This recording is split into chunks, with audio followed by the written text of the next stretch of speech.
For the past year or so, Russia has been making slow but steady advances on the battlefield in Ukraine.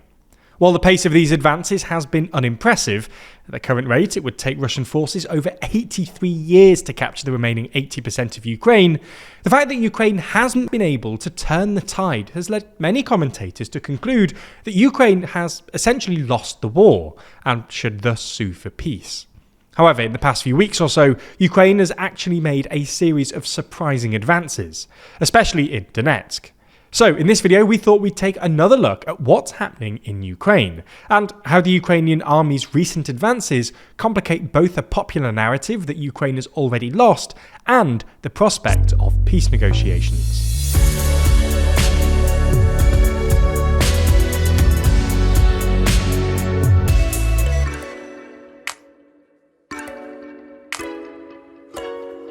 Last week, I interviewed UK Prime Minister Keir Starmer to ask him your questions about the UK's new plans to support Ukraine and European defence initiatives in the aftermath of Trump's recent actions.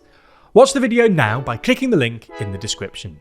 So, as we see it, while Russia is making significant advances in Kursk, which we'll get onto in a moment, there are three places where Ukraine has outperformed expectations recently. Pokrovsk, a town that acts as a vital logistics hub for Ukraine in Donetsk, Toretsk, another town about 50 kilometers northeast of Pokrovsk, and Kherson, where Ukrainian forces have successfully repelled Russian ones. Let's start with Pokrovsk.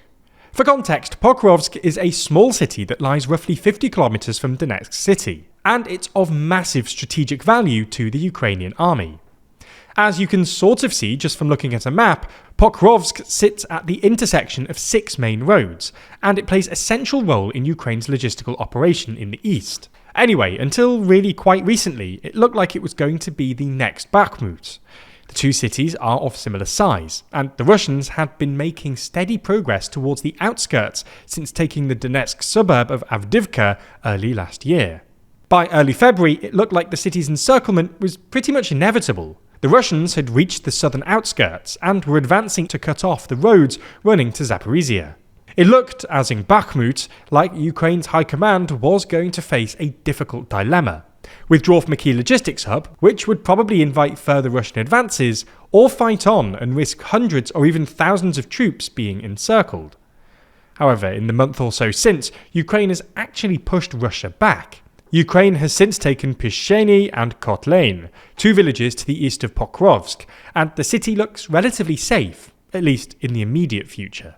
At the same time, Ukraine has been making more substantial gains around Toretsk, an industrial city that lies in between Bakhmut and Donetsk city. The Russians entered the city late last year, before taking it completely in January.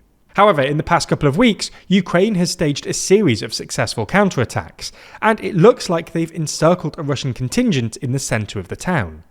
While these are pretty minimal gains in terms of territory, there's some strategic value to these gains, insofar as they've forced Russia to redeploy troops from Pokrovsk towards Toretsk.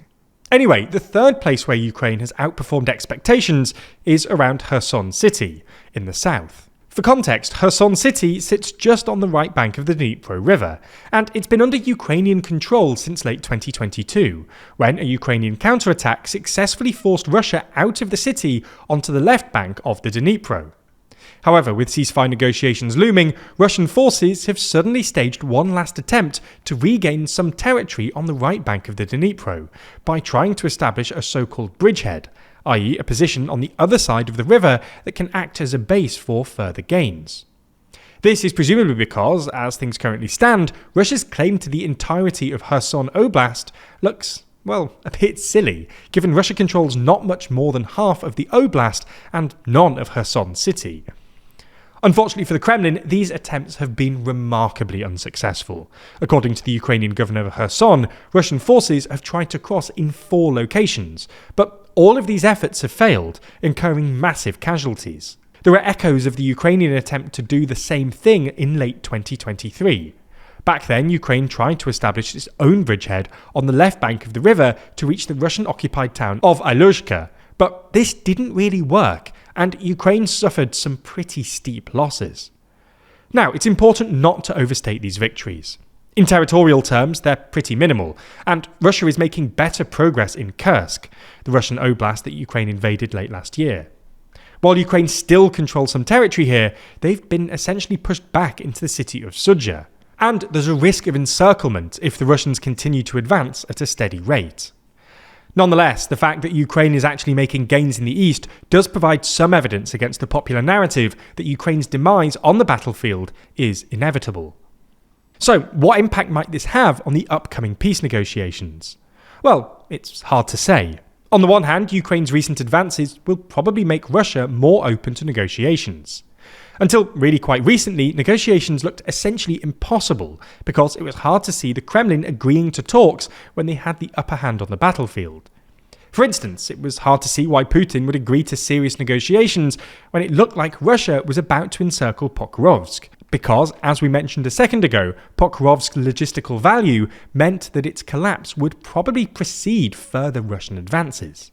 Now that the balance of power on the battlefield is at least more equal, the odds of successful negotiations have apparently increased, because Russia has less of an incentive to delay talks, although Moscow might want to press its advantage in Kursk before agreeing to more substantial talks.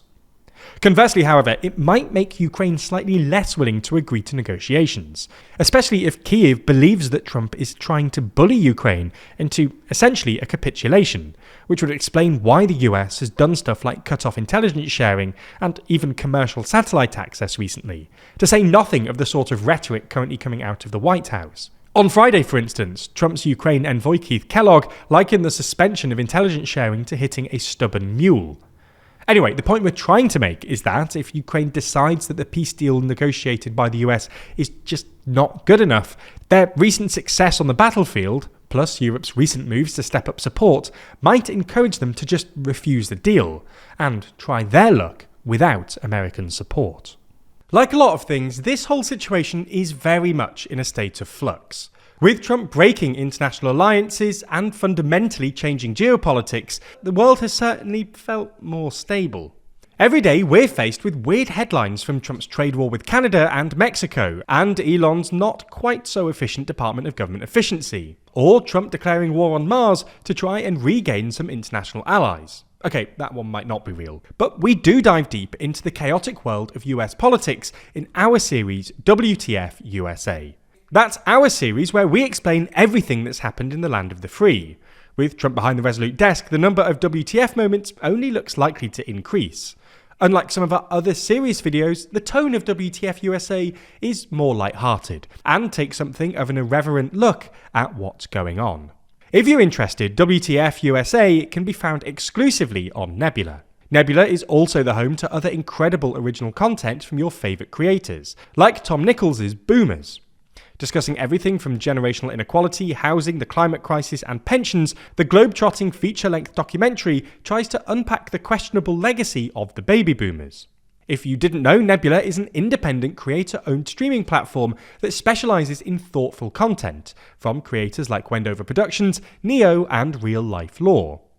It's not just WTF USA either. You can also watch every normal TLDR video on Nebula ad-free, and in some instances before they even land on YouTube.